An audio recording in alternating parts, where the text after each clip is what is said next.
लगायत देशको हालत अलिकति नाजुकै छ भन्नुपर्छ यतिलाई हैन।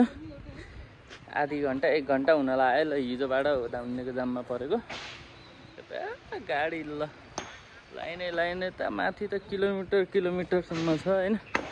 म पछाडि पनि देखाइदिन्छु, खतरै भएको छ।